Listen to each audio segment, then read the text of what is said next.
kalau di Uniqlo tuh kita percaya the power of clothing gitu, bahwa pakaian itu punya kekuatan. Sama kayak tema World Earth Day tahun ini tuh our power, our earth gitu. Jadi pakaian tuh punya kekuatan sebenarnya untuk mengubah kehidupan lebih baik dan bisa dipakai jangka panjang. Jadi kalau lifewear itu di Uniqlo sebenarnya merupakan pakaian yang dimana kita mencoba membuat pakaian itu dengan mengkombinasikan seni dan sains, Kak. Jadi dari segi seninya atau keindahan pakaian itu tetap ada, tapi dari segi sains atau teknologi, fungsionalitas dari pakaian itu juga ada. Jadi intinya pakaiannya jangka panjang. Pakaiannya bisa dipakai dalam waktu yang lama, timeless, versatile, dan juga di Uniqlo kita slogannya biasanya sebut made for all. Jadi emang baju untuk semuanya. Reuse, reduce, recycle itu ada di dalam Uniqlo Initiative. Jadi di dalam toko itu ada studio yang menawarkan jasa untuk memperpanjang usia pakaian. Kalau dari Uniqlo sendiri, sebenarnya produk kita juga sudah tadi lifewear sudah dibuat dan didesain memang untuk jangka panjang. Jadi sebenarnya teman-teman ketika memilih menjadi pelanggannya Uniqlo, sebenarnya teman-teman juga telah membantu kami untuk memperpanjang usia pakaian gitu.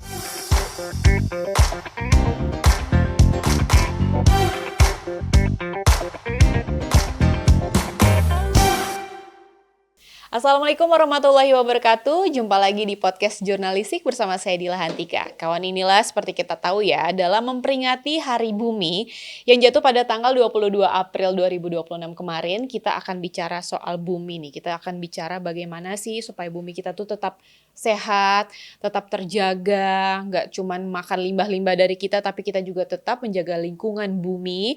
Dan kita akan ngobrol-ngobrol bersama dengan pihak Uniqlo. Dan kita akan membahas tentang outfit ke impact. Jadi gaya simple untuk jaga bumi. Jadi saat ini di studio kami sudah ada Kak Michelle Sekoa.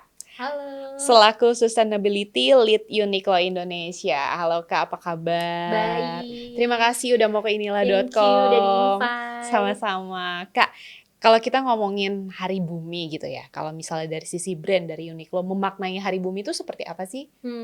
Sebelumnya mungkin selamat Hari Bumi. Selamat Hari Bumi. Karena mungkin udah tanggalnya masih deket ya. Yeah. Mungkin kalau kayak top of mind ketika kita masih kecil gitu ya, kalau kita dengar Hari Bumi, mungkin teman-teman kayak waktu itu diajak untuk matikan lampu dalam periode waktu tertentu. Ingat gak sih Kak? Biasanya kita Earth Hour bareng-bareng gitu ya.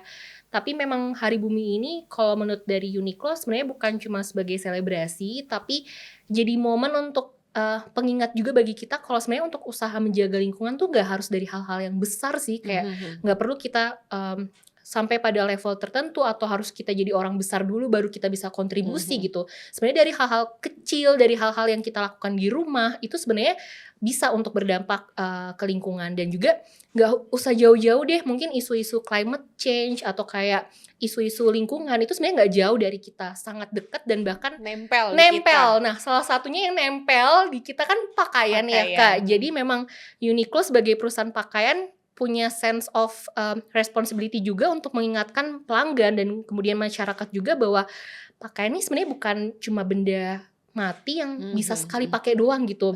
Purpose-nya dia untuk dibuat tuh sebenarnya lebih dari itu, untuk jangka panjang. Dan kalau boleh cerita dikit Kak, kalau di Uniqlo tuh kita percaya the power of clothing gitu, bahwa pakaian itu punya kekuatan. Sama kayak tema World Earth Day tahun ini tuh our power, our earth gitu. Jadi pakaian tuh punya kekuatan sebenarnya untuk mengubah kehidupan lebih baik dan bisa dipakai jangka panjang. Kira-kira itu sih Kak kalau maknanya. Iya, selain memang pakaian itu jadi power ya, memang pakaian juga kan melindungi kita Bener, ya. Jadi jangan bener. sampai yang melindungi kita justru merusak tempat tinggal kita gitu kali ya. Jadi sama-sama saling simbiosis mutualis. Bener, pakaian udah jaga kita dari dingin gitu ya, dari hangat. Kita juga harus jaga mereka untuk memastikan mereka gak jadi sampah dan terbuang aja gitu. Iya benar Kak, tapi kalau misalnya kita bicara soal isu sustainability ya, khususnya di industri fashion, jadi semakin penting ya sekarang ya. Karena kan tadi, apalagi kita ibaratkan kaum cewek gitu, kaum wanita, buka lemari, aduh aku gak punya baju nih, padahal tuh baju udah gak bisa nyimpen lagi, udah gak muat gitu di lemari. Itu cara menanganinya kalau dari sisi Uniqlo memandangnya itu seperti apa tuh Kak? Bener sih Kak, aku ngerasa juga jadi penting banget. Sebenarnya kan kalau keberlanjutan itu kan intinya adalah kita itu berusaha untuk memenuhi kebutuhan yang sekarang tanpa mengorbankan kebutuhan generasi mendatang gitu ya. Jadi ketika sesimpel kita memilih pakaian, kita memilih untuk membeli pakaian lagi, kita juga harus pikirin sebenarnya nanti anak cucu kita tuh bisa nggak sih beli pakaian sebebas kita gitu. Kalau misalnya semuanya jadi sampah dan kita udah nggak bisa menyediakan pakaian lagi untuk generasi mendatang, seperti apa gitu. Dan konsumen juga sekarang makin pinter gitu, kayak mungkin perusahaan-perusahaan pakaian mereka juga melihat mana perusahaan yang bertanggung jawab terhadap pasca konsumen gitu. Setelah pelanggan beli, apa sih upaya-upaya yang kita lakukan untuk mengajak pelanggan, ayo kita tetap daur ulang, ayo tetap kita pakai lagi gitu. Dan tadi relate banget sama aku yang Sama, aku juga. sama ya Kak, sebagai kaum perempuan kayak kok perasaan aku dikatain suami bajunya itu-itu terus, tapi aku ngerasa baju aku banyak di lemari, tapi kenapa cuma pakai itu-itu aja gitu. Dan fun fact-nya Kak, aku pernah baca di sebuah media gitu di Indonesia, katanya 3 dari 10 orang itu pernah beli baju, pakai sekali terus udah buang. Oh, itu aku termasuk. Oke, berarti Kakak ada 3 dari 10 orang itu Kak. Jadi ternyata kebiasaan kita tuh sering kayak ya udah beli aja sekali, abis itu kita mikir oh nanti ada momennya nih kita pakai lagi, tapi momen itu tidak pernah datang gitu. Ada juga mungkin kayak aduh aku mau beli baju ini deh buat nanti dipakai pas acara ini. Ternyata acaranya tidak kunjung datang. Jadi kita cuma beli aja, disimpan dan udah beberapa bulan atau mungkin udah setahun, oh punya baju ini. Pas dilihat kok kayak modelnya udah nggak cocok ya, bener, gitu. Ya kan betul. Itu penyakit wanita doang atau laki-laki juga ya? Kayak semua manusia ya. Seperti itu ya Kak. Nah itu kalau dari sisi Uniqlo ada alternatif nggak sih, atau mungkin ada tips gitu supaya kita nggak kayak gitu terus gitu? Iya. Kan tadi mungkin kalau di Uniqlo kita percaya sebenarnya pakaian itu bukan benda mati ya. Kita percaya sebenarnya pakaian itu mungkin kadang membawa apa ya, kayak kenangan, memori gitu ya. Kayak mungkin kita masih nyimpen pakaian-pakaian kita yang udah lama gitu.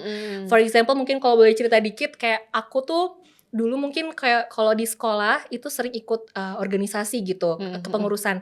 Sampai sekarang tuh baju-baju panitia masih disimpan sama orang tua aku di rumahnya mereka. Mereka nggak mau buang itu karena for the sake mereka kalau lihat baju itu mereka inget aku masa kecil. Padahal gitu. Kan mungkin ada juga fotonya ya bener. Tapi mereka tetap keep itu. Sama kayak mungkin suami aku suka banget jaket. Aku baru nikah kemarin baru ketemu, dia masih nyimpen jaket pas SD dia gitu. Jadi padahal nggak mungkin dipakai lagi. Dia sudah sangat berbeda sekarang bentuknya. Jadi ternyata pakaian itu mengandung kenangan, mengandung memori. Jadi orang kadang susah untuk lepas dari pakaian dan akhirnya tertimbun gitu. Kayak paradox of choice juga kan, kayak kalau kebanyakan pilihan ternyata kita nggak bisa milih dan bajunya itu aja gitu.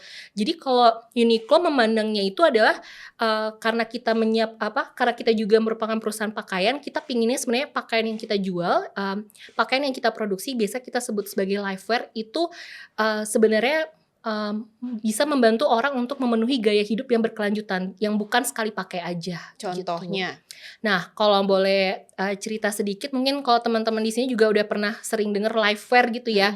Mungkin yang udah pernah berkunjung ke toko-toko kami juga sering terpampang lifewear tuh apa sih gitu.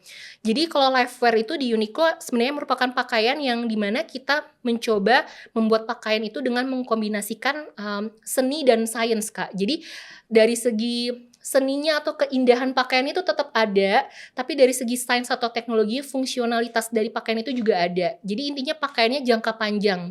Pakaiannya bisa dipakai dalam waktu yang lama, timeless, versatile, dan juga di Uniqlo kita slogannya biasanya sebut made for all. Jadi emang baju untuk semuanya. Makanya mungkin kalau ke toko Uniqlo kayak perasaan bajunya basic-basic aja gitu ya. Tapi mix and match-nya banyak gitu. Bisa dikombinasikan dalam berbagai occasion, mau professional look atau mau yang ordinary look gitu, itu bisa. Jadi mungkin dari produk ini Uniqlo ingin berbicara bahwa sebenarnya nggak harus sekali pakai, tapi produk itu bisa untuk menjadi sebuah gaya hidup yang berkelanjutan. Iya, kayak kakaknya pakai juga ini kan mungkin kemeja putih dalamnya bisa dipakai buat yang lain. Bener, betul. Sweaternya juga, outernya juga bisa dipakai untuk yang lain, gak harus. Jadi tergantung kita melihatnya juga seperti apa gitu ya kayak. Terus ada juga Uniqlo itu punya yang namanya Restudio ya Kak? Itu apa sih Kak, boleh dijelasin nggak sih? Oke, jadi di Uniqlo itu kita bikin inisiatif Kak, namanya Reuniqlo gitu. Jadi kalau mungkin anak-anak zaman dulu sebutnya 3R gitu ya, Apa tuh 3? reuse, reduce, recycle yang biasanya Oke. slogan campaign-campaign Heeh. waktu kita sekolah. Sekolah. Jadi Reuniqlo ini juga tujuannya sama Kak, jadi untuk memperpanjang usia pakaian. Jadi kita pingin siklus pakaian itu panjang, karena ketika siklus pakaian panjang berarti kan kita akan pakai pakaiannya itu Pakai lagi, terus. otomatis limbah pakaiannya juga semakin sedikit, berkurang gitu. Nah, caranya gimana? Tadi yang seperti aku bilang mungkin reuse gitu. Jadi kita mengajak teman-teman, ayo kalau yang pakaiannya udah nggak dipakai lagi gitu ya, tapi masih layak pakai, kita donasikan. Nah, kalau yang tadi kakak sebut Reuniqlo Studio itu mungkin di bagian kita juga mengajak pelanggan kalau ada yang rusak gitu. Kalau misalnya, aduh aku bosen sama pakaian aku, kayaknya tampilannya itu-itu aja, Iya. mau bikin sentuhan yang baru Oh, gitu. itu bisa. Itu kita di bagian reduce, jadi mereduce limbah pakaian dengan cara memberikan sentuhan yang baru. Dan terakhir kita tetap ada inisiatif recycle atau daur ulang pakaian itu sendiri. Jadi reuse, reduce, recycle itu ada di dalam Reuniqlo inisiatif. Nah, berarti payungnya adalah Reuniqlo, betul. Nah, tadi juga aku sempat baca-baca, sempat cari tahu juga, berarti kalau misal ada baju dari Uniqlo misalnya bolong nih, berarti itu jangan dibuang atau jangan beli baru ya, tapi kita bisa datang ke store-store yang bisa mengubah itu menjadi lebih bagus, lebih bermakna, dan pastinya jadi lebih fashionable kali ya Kak ya. Betul. Nah, kalau misalnya kalau kita ngomongin Uniqlo kan pakaiannya nggak cuma dewasa aja, ada juga anak-anak dong. Itu berlaku juga nggak sih untuk pakaian anak-anak juga? Berlaku banget. Malah mungkin di sini momsnya mungkin anak-anaknya sangat aktif gitu ya, mungkin terutama anak-anak laki-laki gitu ya, sering olahraga bareng teman-temannya, sering melakukan aktivitas di luar. Itu bener banget, jangan sampai dibuang, karena kalau misalnya rusak ataupun bosen gitu ya, bisa masuk ke dalam Reuniqlo Studio tadi. Jadi Reuniqlo Studio itu kalau boleh diceritain, studio kita bikin studio, dedicate studio gitu di dalam toko Uniqlo.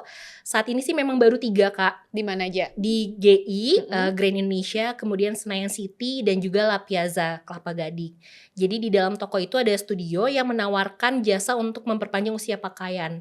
Jadi ada repair tuh biasanya memperbaiki, kalau jeans itu kan gampang lubang ya Kak ya, benar. karena kita gerak-gerak gitu.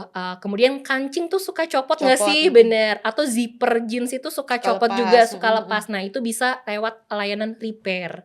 Nah kalau yang kedua, embroidery itu yang tadi memberikan sentuhan baru. Jadi misalnya aku mau couple nih sama pasangan aku gitu kan, atau aku mau kasih hadiah ke orang, apa ya yang bisa personalisasi atau customisasi gitu.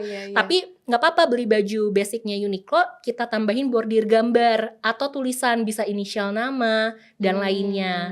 Nah yang ketiga itu sashiko. Ini memang mungkin lebih ke pelanggan yang mungkin lebih dewasa gitu. Jadi kita berikan sentuhan jahitan seperti kayak anyaman Jepang gitu Kak, untuk kasih aksen atau semacam highlight gitulah di bajunya.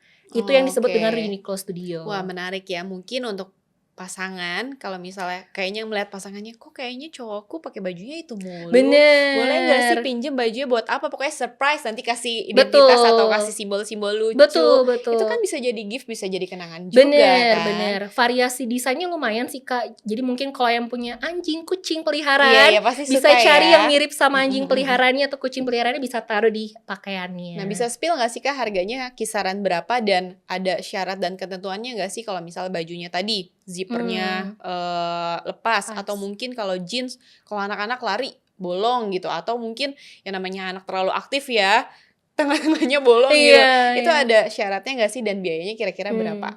Kalau untuk repair tadi sebenarnya kita start dari 25.000 Kak, kalau untuk perbaikan. Nah kalau embroidery ini memang kita mau desainnya apapun atau wordingnya apapun, itu memang start dari 70.000 gitu. Sedangkan sashiko karena memang dia disulam ya, pelan-pelan gitu, jadi memang start dari 80.000 kira-kira tuh. Jadi sebenarnya cukup bisa menjangkau banyak orang juga sih dengan layanan ini. Sama tadi menarik tuh Kak, kalau misalnya kita bicara baju ya, kayaknya kalau apalagi mungkin cewek kali ya, biasanya baju tuh nggak sampai rusak. Lebih ke aku bosen pakai ini deh kayaknya, aku mau beli lagi gitu ya. Kan sayang nih baju yang udah nggak dipakai. Berarti Uniqlo ini bisa menyediakan tempat ya, dan donasiinnya sejauh ini udah didonasiin ke mana, dan sudah berapa lama ini berjalan gitu? Oke, bener banget sih Kak, kayak aku juga sebenarnya sama ya, relate ya. Kita nggak kalau cewek mungkin nggak terlalu sampai rusak ya. Betul Justru kalau betul. baju-baju belel bahasanya itu kita nyaman justru yang Bener dipakai bener, sehari-hari untuk ya. jadi malah jadi pakaian tidur juga Iya ya iya, kadang heeh ya. heeh. Jadi sebenarnya aku juga pernah, baca gitu kayak penelitian dari UK kalau nggak salah bilang, sebenarnya dari seluruh isi pakaian kita biasanya itu manusia cuma pakai 20-30%. Iya bener lagi. Sisanya tuh tertumpuk Iya Kak, iya iya, bener bener. atau lupa gitu Bener. kan, gitu. Jadi memang sebenarnya sayang banget nih kalau misalnya nggak diapa-apakan gitu. Mungkin kalau tadi kan Reuniqlo Studio, mungkin kalau rusak kita bisa perbaiki, atau kalau Mhm kita mau beri sentuhan baru bisa datang ke sana. Tapi mhm. gimana dengan baju-baju yang mungkin udah ukurannya udah nggak sesuai, udah Betul. kekecilan, kebesaran, udah nggak mau dipakai Mhm intinya mhm mhm. gitu. Nah, di Uniqlo kita sediakan semacam namanya recycle box Kak. Jadi ada di setiap tokonya Uniqlo. Jadi sebenarnya para pelanggan bisa langsung datang aja ke toko, kemudian drop bajunya, baju Uniqlo Kak, kemudian nanti kita sorting, kita bantu sorting, dan yang layak pakai kita akan donasikan lewat partner-partner kita. Nah, sejauh ini sudah lebih dari 350.000 pakaian, termasuk pakaian yang 350.000. ya, Wow. pakaian yang dari pelanggan maupun pakaian baru itu kita donasikan. Nah, mungkin donasinya ke siapa aja gitu ya, pastinya untuk yang membutuhkan seperti korban bencana, kemudian underprivileged community, Mhm kemudian kelompok-kelompok rentan seperti disabilitas, perempuan di rumah singgah, mhm. dan sebagainya, kira-kira Pokoknya itu. intinya nggak ada tuh yang namanya baju itu terabaikan gitu Benar aja ya. Kalau benar. bisa dipakai, digunain, ya didonasiin. Kalau misalnya kita sudah tidak menggunakan lagi, pokoknya kasih yang untuk membutuhkan Usia yang gitu ya. membutuhkan. Tapi kadang tuh ya Kak, kalau misalnya kita lihat baju, biasanya baju itu kita akan ingat kayak tadi misalnya baju 20% doang kan bajunya kita pakai sebenarnya itu aja. Betul. Tapi pas lagi beresin baju ngeliat, punya baju ini. Padahal kalau kita nggak lihat mungkin kita donasiin itu bisa. Mhm. Cuman masalahnya mungkin Kakak punya tips nggak sih supaya kita tuh nggak kayak, "Duh sayang nih baju kayaknya masih bagus," tapi padahal baju ini nggak kepake. Kita juga nggak akan ingat kalau kita punya baju ini gitu. Gimana Mhm. caranya untuk melapangkan dada, kasih deh gitu ke yang membutuhkan supaya nggak numpuk di lemari gitu. Pertanyaannya sulit ya Kak, karena sebenarnya aku juga masih belajar Ya, gitu ya, kan. kita kan kayak gitu Kita kan kan ya. namanya mungkin manusia, perempuan pinginnya kan tampil sempurna gitu ya. Benar. Kadang kita pingin ini, pingin itu gitu, banyak kebutuhannya. Tapi mungkin salah satu yang bisa aku bagikan juga mungkin pada saat mungkin bukan pakaiannya sudah di lemari, jauh dari itu pada saat membeli pakaiannya, kita harus lebih bijak gitu Kak. Jadi mungkin saran dari aku, teman-teman ketika membeli gitu ya, termasuk pakaian di Uniqlo karena basic-basic gitu, pilihlah pakaian yang memang bisa dipakai ketika kita pilih pakaiannya, kita juga bisa membayangkan diri kita memakainya berkali-kali gitu. Jadi misalnya Oke. aku pinginnya yang basic pakaian kaos gitu ya, tapi bisa dipakai untuk kayaknya untuk kerja bisa nih, untuk Iya liburan iya bisa, iya atau iya. aku bisa mix and match-in dengan berbagai macam tipe gitu. Jadi ketika kita berpikir seperti itu, secara nggak sadar mindset-nya kita juga mempertimbangkan pembelian pakaian itu dengan matang dan bijak sampai nanti pakaiannya itu masuk ke dalam lemari kita gitu Iya sih. sih harus harus bijak dari awal Bener, ya. betul. Nah berarti kalau misalnya yang tadi, yang menarik itu yang, Restudio ya? Iya, Itu kan menarik banget ya, apalagi, kayak ada juga di Uniqlo itu kalau saya datang ke store-nya ada box-box-nya gitu, ada cara-cara khusus nggak sih? Atau ya udah kita langsung bisa taruh di situ aja? bisa langsung taruh aja Kak gitu. Jadi biasanya kita encourage pelanggan untuk ayo bawa pakaiannya yang dari rumah yang udah nggak bisa dipakai, yang tidak mau dipakai lagi, langsung drop aja. Nanti tenang aja, staff dan dari pihak kami akan sorting gitu. Yang layak pakai tadi didonasikan. Nah, yang tidak layak pakai itu sebenarnya kita juga daur ulang Kak, Oh gitu. gitu. Jadi sebenarnya fun fact-nya kembali, sebenarnya kan limbah pakaian kita itu banyak banget ya. Mhm mhm. Pakaian itu kalau nggak salah memang sudah mencapai 3% dari total sampah nasional kita. Jadi mungkin 3%. selain sampah plastik gitu ya, kertas ataupun sampah organik, sebenarnya ada presentasi yang cukup terlihatnya kecil, tapi sebenarnya ada pakaian di situ. Dan dari total itu mungkin berapa ton sampah tersebut, cuma 12% yang sebenarnya sekarang masih didaur ulang gitu. Yang 12% ini baru didaur ulang. Jadi sebenarnya tadi yang nggak layak pakai, Uniqlo juga pingin bantu untuk daur ulang Kak. Jadi biasanya kita lakukan mungkin kalau teman-teman pernah dengar istilahnya upcycle dan Iya. recycle gitu ya. Mm-mm. Bedanya apa sih? Kalau recycle itu biasanya kita ubah dari baju jadi kain. Jadi masih sama-sama pakaian, Kak. Jadi kita ubah jadi kain yang baru. Nah, kain yang baru ini fun fact, mungkin teman-teman nanti bisa cek pas berkunjung ke tokonya Uniqlo. Kita jadikan tirai dan cover sofa di ruang fitting room disabilitasnya Uniqlo. Oh, Itu. itu ada di mana? Ada di store Uniqlo Ada di di mana?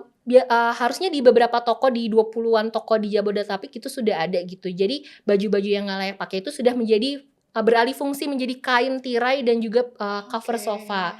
Itu yang recycle, Kak. Nah, kalau yang upcycle itu kita ubah jadi bentuknya udah berbeda. Jadi misalnya jadi novelties, kayak bantal atau kayak pouch.